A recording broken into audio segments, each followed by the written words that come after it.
തെലങ്കാനയിൽ നിന്ന് വരുന്ന വിവരങ്ങൾ വളരെ ഞെട്ടിപ്പിക്കുന്നതാണ്. കാരണം നമ്മളൊക്കെ ചിന്തിക്കും ഇങ്ങനെയൊക്കെ സംഭവിക്കുമോ എന്നുള്ളത്. അതിൽ ആരെയും കുറ്റം പറഞ്ഞിട്ട് കാര്യമില്ല. അവരുടെ ജീവിത സാഹചര്യം അങ്ങനെ ആയതുകൊണ്ടാണ് ഇത്തരത്തിൽ കാര്യങ്ങൾ നടക്കുന്നത്. 3.5 കോടി ജനങ്ങളുള്ള തെലങ്കാനയെ ഇപ്പോൾ ക്രൈസ്തവ രാജ്യമായി മാറാൻ പോകുന്നു. സത്യത്തിൽ നമ്മളെ ഏറെ ആശങ്കപ്പെടുത്തുന്നത് ക്രൈസ്തവ രാജ്യമാകുന്നതിലല്ല ആശങ്കപ്പെടുന്നത്, എന്തുകൊണ്ടാണ് ഇവർ ഇങ്ങനെ ആകുന്നു എന്നുള്ളതിനാണ് നമ്മളെ ആശങ്കപ്പെടുത്തുന്നത്. എന്താണ് അവിടെ നിന്ന് ഈ തെലങ്കാന നമ്മളെ പഠിപ്പിക്കുന്ന ഒരു പാഠം? കാരണം എല്ലാ സംസ്ഥാനങ്ങൾക്കും ഇതൊരു പാഠമാകണം എന്നുള്ളതാണ്. തീർച്ചയായിട്ടും ധന്യ പറഞ്ഞത് വളരെ ശരിയാണ്. ഇന്ത്യയിലെ എല്ലാ സംസ്ഥാനങ്ങൾക്കും ഇതൊരു പാഠമാണ്. തെലങ്കാന ഒരു വലിയ പാഠമാണ്, പ്രത്യേകിച്ചും ദക്ഷിണേന്ത്യൻ സംസ്ഥാനങ്ങൾക്ക്.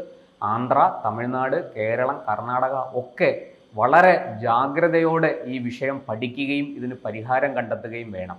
കാരണം അവിടുത്തെ 3.5 കോടി മനുഷ്യരിൽ ഏതാണ്ട് ഒരു 45% ഈ പിന്നാക്ക വിഭാഗങ്ങളാണ്.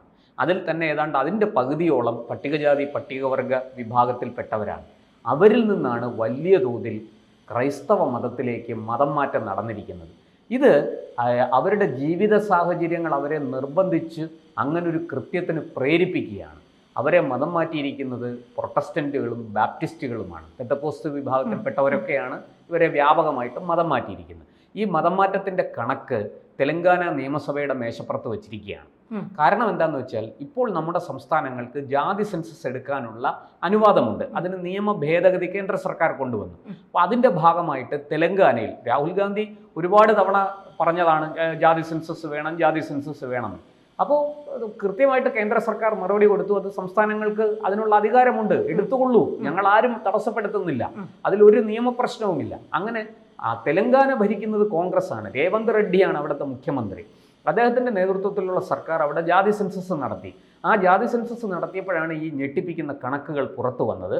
ആ ജാതി സെൻസസ് അനുസരിച്ച് അവിടുത്തെ 3.5 കോടി മനുഷ്യരിൽ ഒരു വലിയ വിഭാഗം ഇത്തരത്തിൽ മതം മാറിക്കൊണ്ടിരിക്കുകയാണ്. അതിന് കാരണം അവർ പറയുന്നത് ഈ പട്ടികജാതി പട്ടികവർഗ വിഭാഗങ്ങളിൽ കടുത്ത ദാരിദ്ര്യം, കേന്ദ്ര സർക്കാരും സംസ്ഥാന സർക്കാരും കൊടുക്കുന്ന അവരുടെ ഉന്നമനത്തിന് വേണ്ടി കൊടുക്കുന്ന ഫണ്ട് അവരിലേക്ക് എത്തുന്നില്ല, അടിച്ചു മാറ്റുന്നു. അത് ഇടയ്ക്ക് വെച്ച് അത് നഷ്ടപ്പെടുന്നു, അത് അടിച്ചു മാറ്റുന്നു. അത് തട്ടിയെടുക്കാൻ വേണ്ടിയിട്ട് ഒരു വലിയ വിഭാഗം ഉദ്യോഗസ്ഥരും ഒരു വലിയ വിഭാഗം മാഫിയയും അവിടെ പ്രവർത്തിക്കുന്നുണ്ട്. അതിൻ്റെ ഭാഗമായിട്ടാണ് ഇത്തരത്തിൽ ഇവർക്ക് അനുവദിക്കപ്പെടുന്ന ഈ വലിയ തുകകൾ അവരുടെ ഉന്നമനത്തിന് വേണ്ടി, അവരുടെ ഉയർച്ചയ്ക്ക് വേണ്ടി, അവരുടെ വിദ്യാഭ്യാസത്തിന് വേണ്ടി, അവരുടെ വീടുകൾ നിർമ്മിക്കുന്നതിന് വേണ്ടി, അവരുടെ പട്ടിണി മാറ്റുന്നതിന് വേണ്ടിയൊക്കെ അനുവദിച്ചിരിക്കുന്ന ഫണ്ട് വലിയ തോതിൽ അവിടെ നിന്ന് അടിച്ചു മാറ്റുകയാണ്. ഇതാണ് അവരെ കൊടിയ ദാരിദ്ര്യത്തിൽ തന്നെ കഴിയാൻ അല്ലെങ്കിൽ തുടരാൻ അവരെ പ്രേരിപ്പിച്ചുകൊണ്ടിരിക്കുന്ന, അല്ലെങ്കിൽ ആ അവസ്ഥ സംജാതമായിരിക്കുന്നത് ഇത് കാരണമാണ്. എന്തായാലും ഈ ഒരു സാമൂഹ്യ സാമ്പത്തിക അവസ്ഥ, ഈ കൊടിയ ഒരു അസമത്വം അവിടെ നിലനിൽക്കുന്നു. ആ അസമത്വമാണ് ഇവരെ മതം മാറാൻ പ്രേരിപ്പിച്ചിരിക്കുന്നത്. ഒരു കാര്യം ഞാൻ ചോദിക്കട്ടെ, പണ്ടൊക്കെ നമ്മൾ ഈ തമാശയ്ക്ക് പറയും പാലും മുട്ടയും ഗോതമ്പ് മാവും ഒക്കെ കൊടുത്ത് മതം മാറ്റി എടുക്കാൻ കഴിയുമെന്നുള്ളത്. പലരും പണമൊക്കെ കൊടുത്ത് കോടികളൊക്കെ കൊണ്ടുവന്ന് പല സമുദായത്തിലേക്കും ആളുകളെ എടുക്കുന്നുണ്ട്. പിന്നെ വിവാഹം കഴിച്ചുകൊണ്ട് പിന്നെ ലവ് ജിഹാദ്, ഇതൊക്കെ നമ്മൾ കണ്ടതും കേട്ടതുമാണ്. അത് എത്രത്തോളം സത്യമാണെന്ന് നമുക്കറിയില്ല. പക്ഷെ ഇവരെ എന്ത് പറഞ്ഞ് പ്രേരിപ്പിച്ചാണ് ഇങ്ങോട്ടേക്ക് കൊണ്ടുവരുന്നത്? ഇവിടെ അങ്ങനെ ഒന്നുമല്ല സംഭവിച്ചിരിക്കുന്നത്. വളരെ കൃത്യമായി അവരുടെ ജീവിത ശൈലിയിൽ മാറ്റം വന്നിരിക്കുന്നു. അവരുടെ സാമ്പത്തിക സ്ഥിതി മാറിയിരിക്കുന്നു. അവർക്ക് വിദ്യാഭ്യാസം ലഭിക്കുന്നു, ഉയർന്ന ജോലികൾ ലഭിക്കുന്നു, വിദേശത്ത് പോയി അവരുടെ കുട്ടികൾക്ക് പഠിക്കാൻ സാധിക്കുന്നു. അങ്ങനെ ഉന്നതമായ ജോലികളിൽ, പദവികളിൽ അവരെത്തുന്നു. അതുകൊണ്ടാണ് അവർ കൂട്ടത്തോടെ മതം മാറുന്നത്. അത് കണ്ടിട്ട് ഈ പറയുന്ന 1-2 പേരുടേതല്ല, വലിയ തോതിൽ ജനങ്ങൾ അതിൽ ആകൃഷ്ടരാകുന്നു. അവരെ പുനരധിവസിപ്പിക്കാൻ ഇവർക്ക് പറ്റുന്നു. ഈ ഇങ്ങനെ മതം മാറ്റുന്ന പ്രൊട്ടസ്റ്റന്റുകൾക്കും ബാപ്റ്റിസ്റ്റുകൾക്കും ഒക്കെ, പെന്തക്കോസ്തുകാർക്കും ഒക്കെ ഇവരെ പുനരധിവസിപ്പിക്കാൻ പറ്റുന്നു. ഇവർക്ക് നല്ല ജീവിത സാഹചര്യങ്ങൾ കൊടുക്കുന്നു. എന്ന് മാത്രമല്ല, ഈ മതം മാറിയ ആൾക്കാർ തുറന്ന് പറയുകയാണ്, ഞങ്ങൾക്ക് സർക്കാരിൻ്റെ സംവരണം വേണ്ട, ഞങ്ങൾക്ക് പട്ടികജാതി പട്ടികവർഗ സംവരണം ഇനി ആവശ്യമില്ല, ഞങ്ങളുടെ സ്വന്തം കാലിൽ നിൽക്കാൻ പ്രാപ്തരായിരിക്കുന്നു, ഞങ്ങളുടെ കാര്യം ഞങ്ങൾ നോക്കിക്കൊള്ളാം, നിങ്ങളിനി ഈ സംവരണം തന്ന് ഞങ്ങളെ അപമാനിക്കരുത് എന്നാണ് അവർ പറയുന്നത്. ഇത്തരത്തിൽ വലിയ തോതിൽ മാറുകയാണ് അവിടെ. പണ്ട് ഈ സെക്കന്ദരാബാദ് പോലെയുള്ള പ്രദേശങ്ങളിൽ, ഹൈദരാബാദ് പോലെയുള്ള വലിയ നഗരങ്ങളിൽ അടക്കം ഈ പട്ടികജാതി പട്ടികവർഗക്കാർ യാഥാസ്ഥിതിക ഹിന്ദുക്കളാണ്. അവർ ഹിന്ദു വിശ്വാസങ്ങൾ വിട്ടുപോകാൻ തയ്യാറായിരുന്നില്ല. ഏതാണ്ട് 20 വർഷം മുമ്പത്തെ അവസ്ഥയാണ് ഞാൻ പറയുന്നത്. YS രാജശേഖര റെഡ്ഡി അവിടെ ഭരിക്കാൻ വന്നതിന് ശേഷമാണ് ഈ മാറ്റം ഉണ്ടായതെന്നാണ് നിരീക്ഷകർ പറയുന്നത്, രാഷ്ട്രീയ നിരീക്ഷകർ പറയുന്നത്. ഈ 20 വർഷം കൊണ്ട് വലിയ തോതിൽ അവിടെ ഈ പറയുന്ന പട്ടികജാതിക്കാരുടെയും പട്ടികവർഗക്കാരുടെയും ജീവിത നിലവാരത്തിൽ വലിയ മാറ്റം സംഭവിച്ചിരിക്കുന്നു. അവർക്ക് നല്ല വിദ്യാഭ്യാസം കിട്ടിയിരിക്കുന്നു, അവർക്ക് നല്ല ആരോഗ്യമുണ്ടായിരിക്കുന്നു, അവർക്ക് വേണ്ടി നല്ല ആശുപത്രികൾ പ്രവർത്തിക്കുന്നു. മൊത്തത്തിൽ ആകെ അവരുടെ ജീവിത സാഹചര്യങ്ങൾ മാറിയിരിക്കുന്നു. ഈ ലൈഫ് സ്റ്റൈൽ മാറ്റമാണ് അവരെ ഈ ക്രിസ്തു മതത്തിലേക്ക് ഉറപ്പിച്ചു നിർത്തുന്നതും കൂടുതൽ ആൾക്കാരെ അങ്ങോട്ട് ആകർഷിക്കുന്നതും. അല്ലാതെ വെറുതെ എന്തെങ്കിലും ഗിമ്മിക്ക് കാണിച്ച് നമ്മൾ പണ്ട് ആക്ഷേപിച്ചിരുന്നത് പോലെ ഗോതമ്പ് മാവ് കൊടുത്തോ പാൽപ്പൊടി കൊടുത്തോ ഒന്നും മതം മാറ്റിയതല്ല ഇവരെ. ഇത് വലിയ തോതിൽ തന്നെ ഈ സഭകളും ഈ പറയുന്ന പ്രൊട്ടസ്റ്റന്റുകളും ബാപ്റ്റിസ്റ്റുകളും ഇവരെ പറഞ്ഞു പഠിപ്പിക്കുന്നു. നിങ്ങൾ എന്തിനാണ് ഈ സംവരണത്തിന് പോകുന്നത്? ഈ തുച്ഛമായ സംവരണം കൊണ്ട് നിങ്ങൾക്ക് നിങ്ങളുടെ ജീവിത സാഹചര്യം ഇതുവരെ മെച്ചപ്പെട്ടോ? ഇത്രയും വർഷം സ്വാതന്ത്ര്യം കിട്ടിയിട്ട് ഇത്രയും നാളായല്ലോ, നിങ്ങൾക്ക് എന്തെങ്കിലും വളർച്ചയുണ്ടോ? ഇത്തരത്തിലുള്ള ബോധവൽക്കരണം അവർ നൽകുകയാണ്. അവിടെ RSS പോലെയുള്ള സംഘടനകൾ പ്രവർത്തിക്കുന്നുണ്ട്, വനവാസി കല്യാണാശ്രമം പോലെയുള്ള സംഘടനകൾ പ്രവർത്തിക്കുന്നുണ്ട് RSSന്റെ കീഴിൽ. അവർക്ക് ഇവരെ വലിയ തോതിൽ അഡ്രസ്സ് ചെയ്യാൻ പറ്റുന്നില്ല. അവർ ചെറിയ തോതിൽ, അവർക്ക് വലിയ ഫണ്ടൊന്നും വിദേശത്തു നിന്നും വരാനില്ല, ചെറിയ തോതിൽ ഇവരെ സഹായിക്കുകയും ഇവർക്ക് വേണ്ടി ആശുപത്രികൾ നടത്തുകയും വിദ്യാലയങ്ങൾ നടത്തുകയും ഒക്കെ ചെയ്യുന്നുണ്ട്. പക്ഷെ അത് ഇവരുടെ പ്രശ്നങ്ങൾ നേരിടാൻ പര്യാപ്തമല്ല, അതിന് സഹായിക്കുന്നില്ല.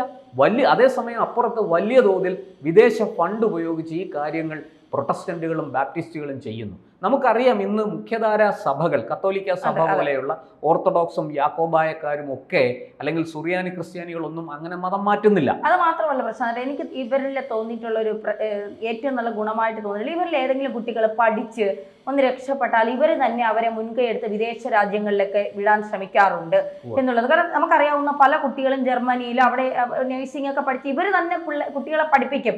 പക്ഷെ മറ്റ് സമുദായങ്ങളിലൊന്നും ഞാനത് വലിയ രീതിയിൽ കണ്ടിട്ടില്ല, അത് ചെയ്യുന്നത് കണ്ടിട്ടില്ല. ഇപ്പൊ NSSന്റെ ഒക്കെ എത്രയോ സ്ഥാപനങ്ങൾ, ഇവിടെ എത്ര നായന്മാർക്ക് NSSന്റെ സ്ഥാപനങ്ങളിൽ ജോലി കൊടുത്തിട്ടുണ്ട്, അല്ലെങ്കിൽ SNDPയുടെ സ്ഥാപനങ്ങൾ, എത്ര SNDPയിലെ ആളുകൾക്ക് ഇവിടെ ജോലി കൊടുത്തിട്ടുണ്ട്.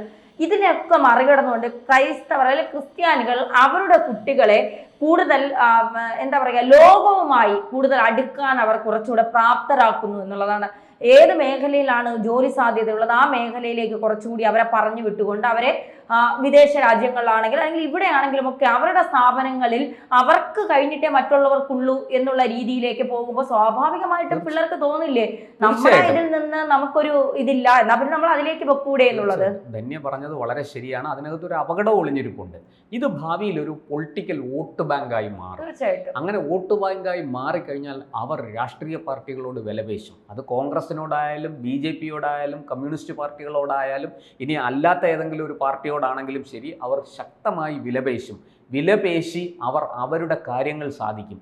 അത്തരം ഒരു അപകടം, ഒരു അരാഷ്ട്രീയത ഇതിനകത്ത് ഒളിഞ്ഞിരിപ്പുണ്ട്. അതാണ് ഇതിനകത്ത് നമ്മൾ ഭയക്കേണ്ട സംഗതി. ഒരാൾ തൻ്റെ മതം വെടിഞ്ഞ് മറ്റൊരു മതത്തിലേക്ക് പോകുന്നു, അതിൽ വിശ്വാസമുണ്ടായിട്ട് പോകുന്നതാണ്, ഒക്കെ ശരിയാണ്. പക്ഷേ ഇതിനകത്ത് ഇങ്ങനൊരു വലിയ അപകടം ഒളിഞ്ഞിരിപ്പുണ്ട്. അത് നമ്മുടെ രാജ്യത്ത് അരാഷ്ട്രീയവാദം വളർത്തും, നമ്മുടെ രാജ്യത്ത് വോട്ട് ബാങ്ക് വെച്ച് വിലപേശി സർക്കാരുകളെ, രാഷ്ട്രീയ പാർട്ടികളെ തങ്ങളുടെ വരുതിയിൽ നിർത്തും, തങ്ങളുടെ ആവശ്യങ്ങൾ അവർ സാധിക്കും. ഇങ്ങനൊരു അപകടം ഇതിനകത്തുണ്ട്. ഇത് കോൺഗ്രസ് ഉൾപ്പെടെ BJP ഉൾപ്പെടെ കമ്മ്യൂണിസ്റ്റ് പാർട്ടികൾ ഉൾപ്പെടെ തെലങ്കാന അവർക്ക് നൽകുന്ന പാഠം വളരെ വലുതാണ്. ഇവിടെ സാമൂഹിക അസമത്വമാണ് മാറേണ്ടത്. അത്തരത്തിൽ ആ സാമൂഹിക അസമത്വം മാറിയാൽ തന്നെ വലിയൊരളവ് വരെ ഇത്തരം പ്രശ്നങ്ങൾ അവസാനിക്കും. മതം വിശ്വാസത്തിൻ്റെ, വ്യക്തിയുടെ വിശ്വാസ ജീവിതത്തിൻ്റെ, വ്യക്തിപരമായ ജീവിതത്തിൻ്റെ ഭാഗമാണ് എന്ന് തിരിച്ചറിഞ്ഞ് മതത്തെ സ്വീകരിക്കുകയും അല്ലെങ്കിൽ മതത്തിൽ നിന്ന് വിടുതൽ നേടുകയും ചെയ്യുന്നതൊക്കെ വ്യക്തിയുടെ കാര്യമാണ്. അത് അങ്ങനെ തന്നെ തുടർന്ന് പോകട്ടെ. മറിച്ച് നമ്മുടെ രാഷ്ട്രത്തിൻ്റെ കെട്ടുറപ്പിനെ ബാധിക്കുന്ന തരത്തിലേക്ക് ഇതൊക്കെ മാറാതിരിക്കട്ടെ എന്ന് മാത്രമേ നമുക്ക് ഈ അവസരത്തിൽ ആശിക്കാൻ കഴിയുകയുള്ളൂ. തീർച്ചയായും.